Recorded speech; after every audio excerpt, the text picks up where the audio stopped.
നമസ്കാരം. ഈ പ്രകൃതിയിൽ നാം കാണുന്ന ക്രമവും ക്രമമില്ലായ്മയും എല്ലാം സൃഷ്ടിക്കുന്നത് ഫീഡ്ബാക്ക് അഥവാ പ്രതികരണം എന്ന പ്രക്രിയയാണ് എന്ന് നാം കഴിഞ്ഞ പ്രഭാഷണത്തിൽ കണ്ടു. ഇന്ന് നമുക്ക് അത് പ്രകൃതിയിൽ എവിടെയെല്ലാം എങ്ങനെയെല്ലാം കാണപ്പെടുന്നു എന്ന് നോക്കാം. ഇന്നത്തെ നമ്മളുടെ ചർച്ചാ വിഷയം feedback systems and the concept of ഗൈയ.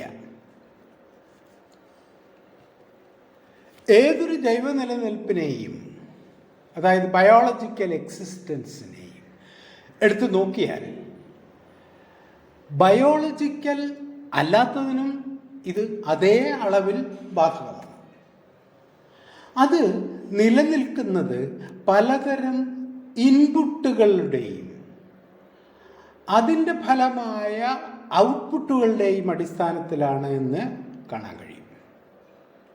അവ ഓരോന്നും മറ്റൊന്നിൻ്റെ കാരണവും ഫലവുമാണ് എന്ന് കാണാൻ കഴിയും. അതായത് കോസിങ് ആൻഡ് കോസ്ഡ് ബൈ എന്ന് പറയാം. അതായത് ഒരു ഔട്ട്പുട്ട് മറ്റൊന്നിൻ്റെ ഇൻപുട്ടാകുന്നു എന്ന് സാരം.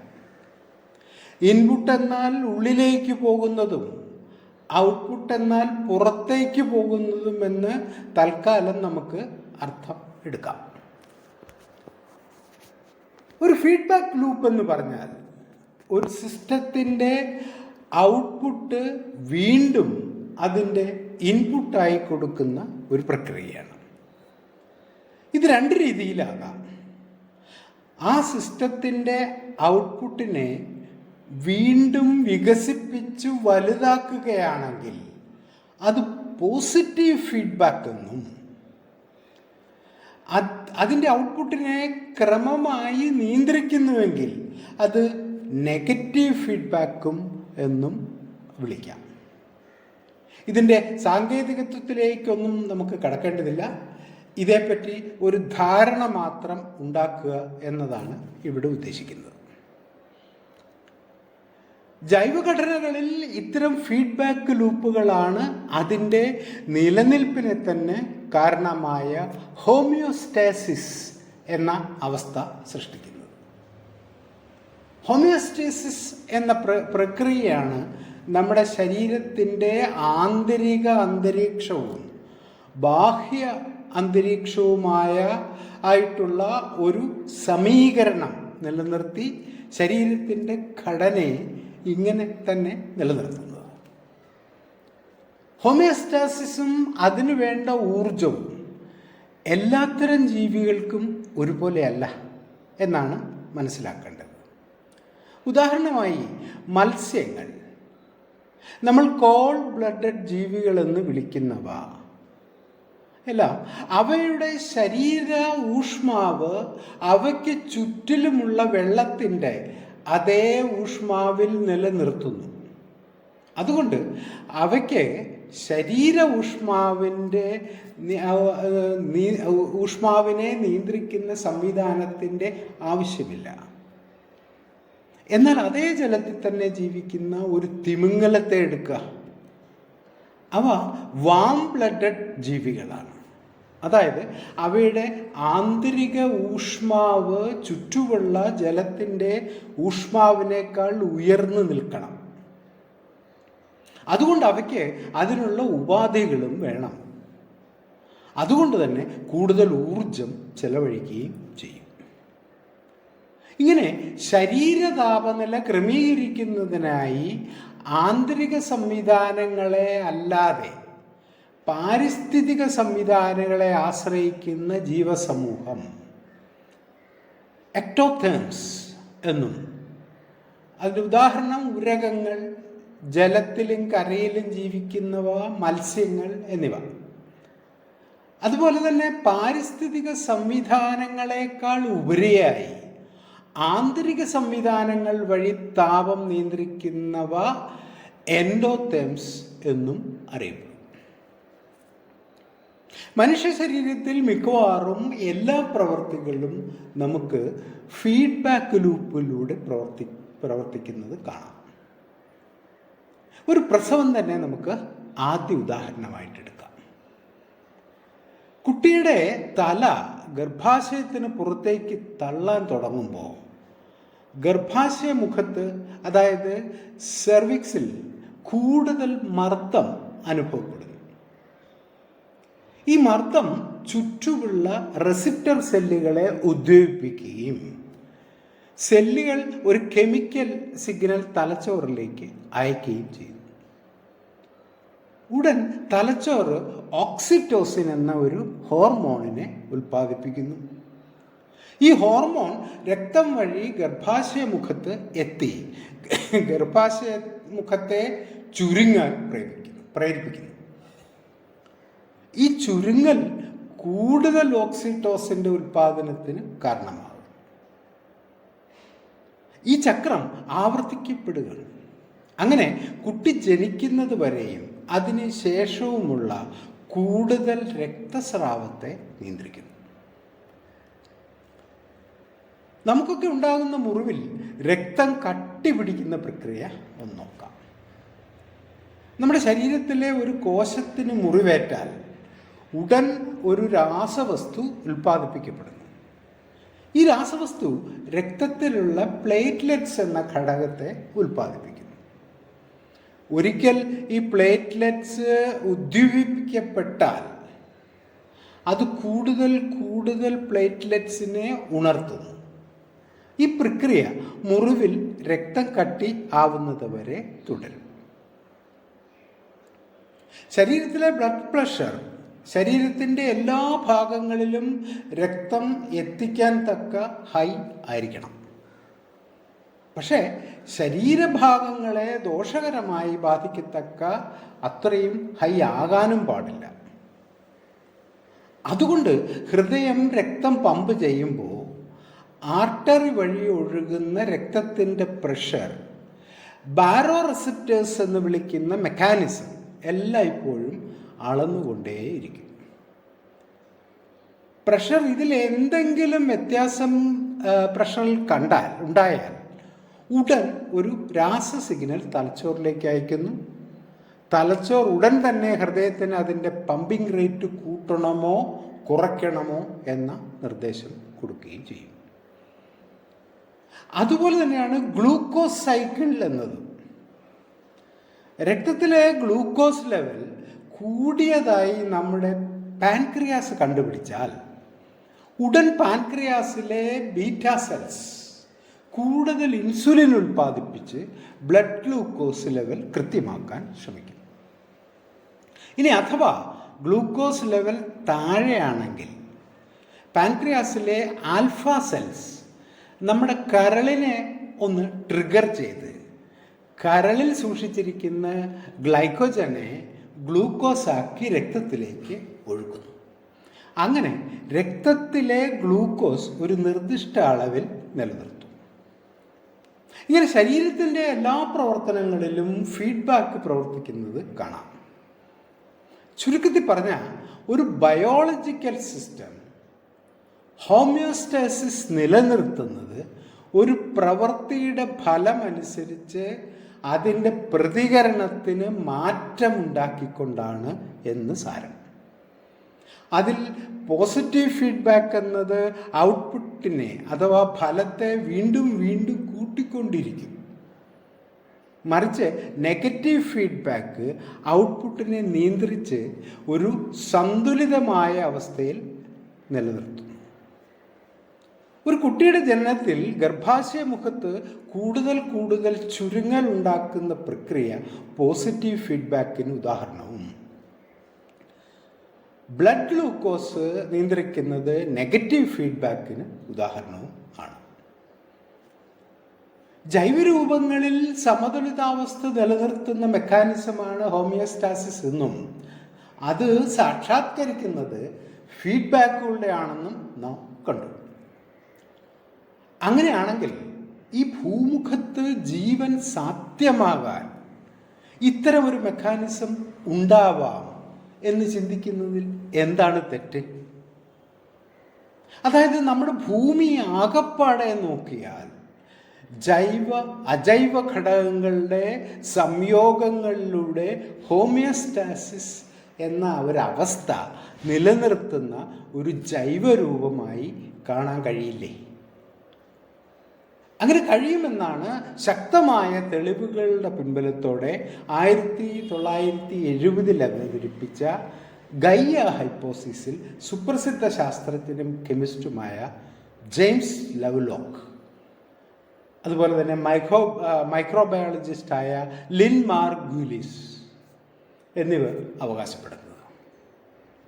ഈ തിയറി വിശദമായി ചർച്ച ചെയ്തുകൊണ്ട് ജെയിംസ് ലവ്ലോക്ക് എഴുതിയ ബുക്കാണ് Gaia, a new look at the life on earth.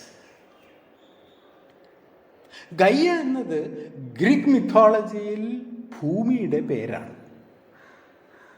Bhoomidevi എന്നൊക്കെ പറയുന്നത് പോലെ BCE 7-ാം നൂറ്റാണ്ടിനും 8-ാം നൂറ്റാണ്ടിനും ഇടയിൽ ഗ്രീസിൽ ജീവിച്ചിരുന്ന ഹെസിയോഡ് എന്ന കവി പ്രപഞ്ച സൃഷ്ടിയുടെയും ഗ്രീക്ക് ദൈവങ്ങളുടെയും കഥ പറയുമ്പോഴാണ് ഭൂമിയെ അങ്ങനെ വിളിച്ചത്. ഹെസിയോഡ് തൻ്റെ തിയോഗണി എന്ന കൃതിയിൽ ഇങ്ങനെ പാടുന്നു: in the beginning there was only chaos, the abyss. But then Gaia, the earth, came into being. Gaia model അഥവാ ഗായ പാരഡിം എന്ന് പറയുന്നത് ഭൂമി എന്നത് സൂര്യനിൽ നിന്നും മൂന്നാമത് സൂര്യനെ ചുറ്റുന്ന കുറെ കല്ലും മണ്ണും വെള്ളവും മാത്രമല്ല, പിന്നെയോ മനുഷ്യൻ ഉൾപ്പെടെ ഉള്ള ജീവിക്കുന്ന ഒരു സിസ്റ്റമാണ് എന്നതാണ്. അതായത് ജീവൻ ഉണ്ട് എന്ന് നാം പറയുന്നവയും ജീവൻ ഇല്ല എന്ന് നാം പറയുന്ന ചുറ്റുപാടുകളും ഒരൊറ്റ ജീവരൂപമായി പരിണമിച്ചുണ്ടായി എന്നാണ് ഈ പാരാഡിമിൽ പറയുന്നത്. ഒരുമിച്ചുള്ള ഈ പരിണാമമാണ് ഭൂമിയുടെ ഉപരിതലത്തിലെ കെമിസ്ട്രിയെ ഇങ്ങനെ രൂപപ്പെടുത്തിയതെന്നാണ് ഇതിൻ്റെ ഉള്ളടക്കം. മുൻപ് നാം കണ്ട ഫീഡ്ബാക്ക് മെക്കാനിസം വഴി ആഗോള താപനില, അന്തരീക്ഷ ഘടന, കടലിലെ ഉപ്പിൻ്റെ അളവ് തുടങ്ങിയവയെ നിയന്ത്രിച്ച് സെൽഫ് റെഗുലേറ്റ് ചെയ്താണ് ഭൂമിയിൽ ജീവൻ അനുകൂലമായ ഈ അവസ്ഥ ഉണ്ടാക്കി എടുക്കുന്നത്. ഇതാണ് ഗായിയൻ സിസ്റ്റം എന്ന് പറയുന്നത്. മറ്റൊരു രീതിയിൽ ചിന്തിച്ചാൽ ജീവൻ അതിന് നിലനിൽക്കാനുള്ള അന്തരീക്ഷം സ്വയം നിലനിർത്തുന്നു എന്ന്. അതായത് life maintains conditions suitable for it's on survival. 450 കോടി കൊല്ലം പഴക്കമുണ്ട് നമ്മുടെ സൂര്യന്. അതുപോലെ തന്നെ ഭൂമിയിൽ ജീവൻ ഉത്ഭവിച്ചിട്ട് 380 കോടി കൊല്ലങ്ങളിലേറെയായി എന്നാണ് കണക്ക്. അന്നു മുതൽ ഇന്ന് വരെ നോക്കിയാൽ സൂര്യൻ്റെ ചൂടും വെളിച്ചവും ഏതാണ്ട് 30% വർദ്ധിച്ചിട്ടുണ്ട്.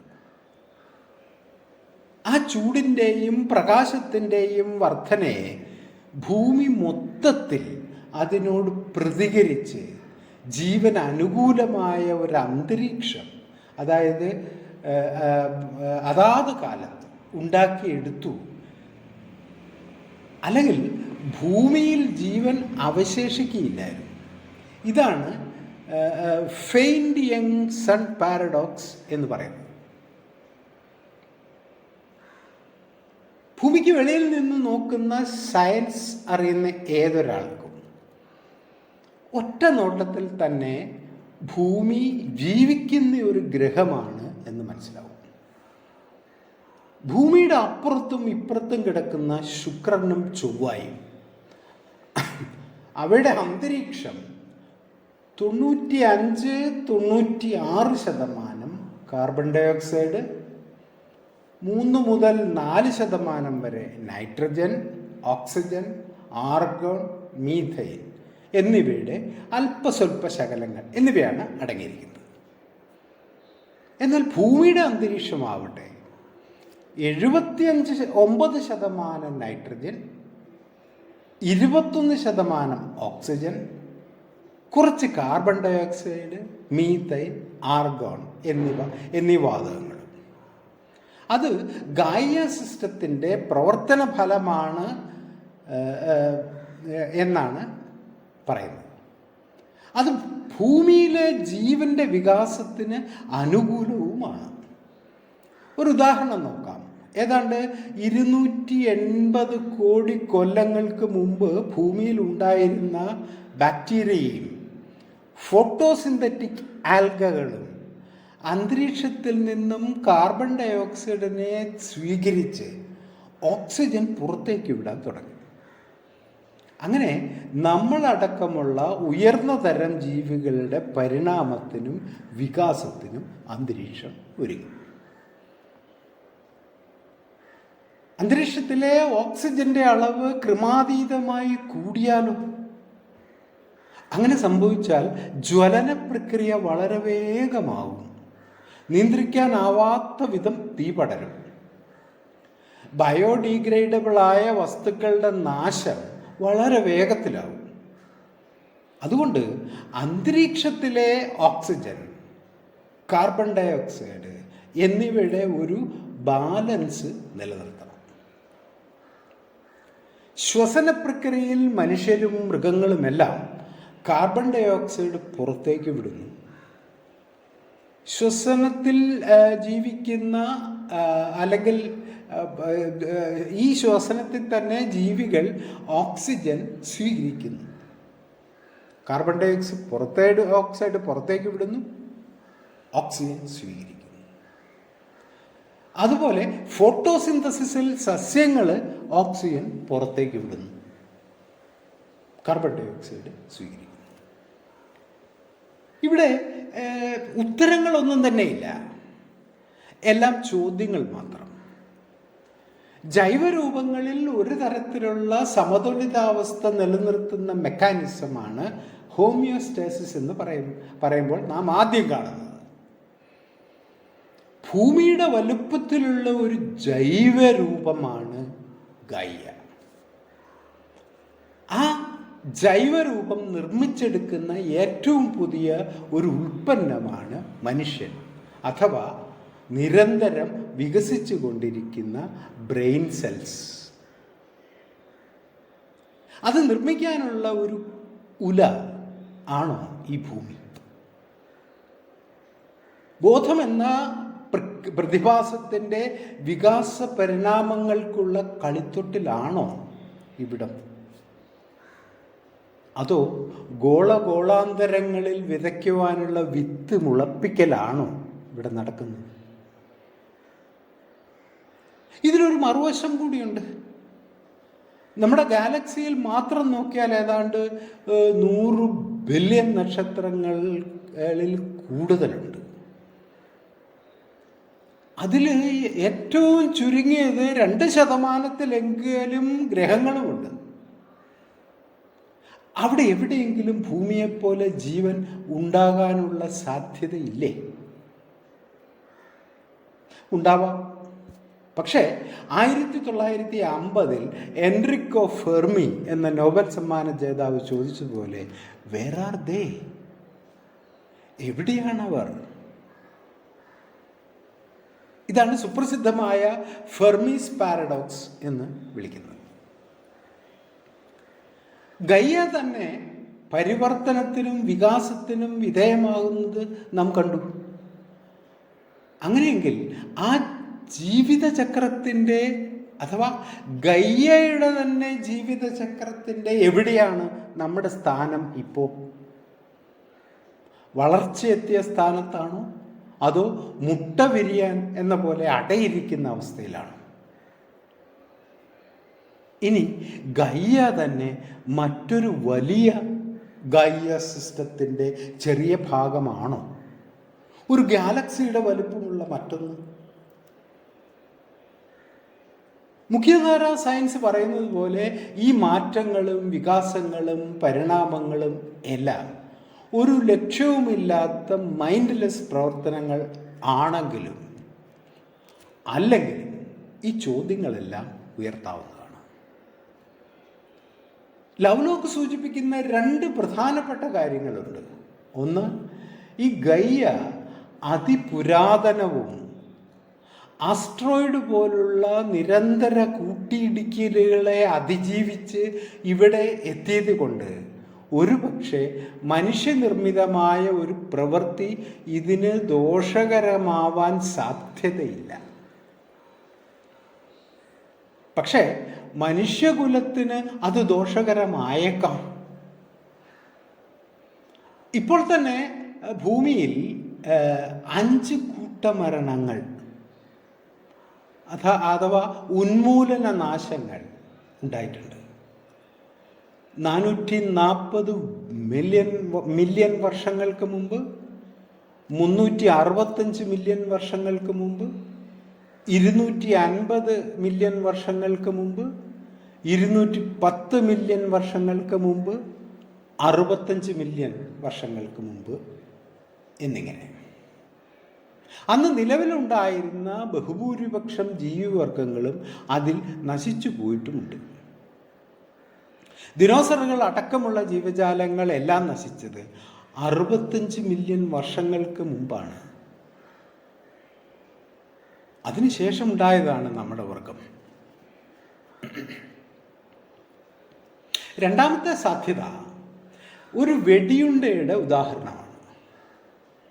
ഒരു ബുള്ളറ്റ് ശരീരത്തിലൂടെ കടന്നു പോകാൻ ഒരു നിമിഷത്തിൻ്റെ അംശം മാത്രം മതി. പക്ഷേ അത് വരുത്തുന്ന നാശം ഒരുപക്ഷെ മാരകമാകാം. അതുപോലെ മനുഷ്യനുണ്ടാക്കുന്ന ഒരു അസന്തുലിതാവസ്ഥ ഗയയ്ക്ക് മാരകമായേക്കാനുള്ള സാധ്യതയും ഉണ്ട്.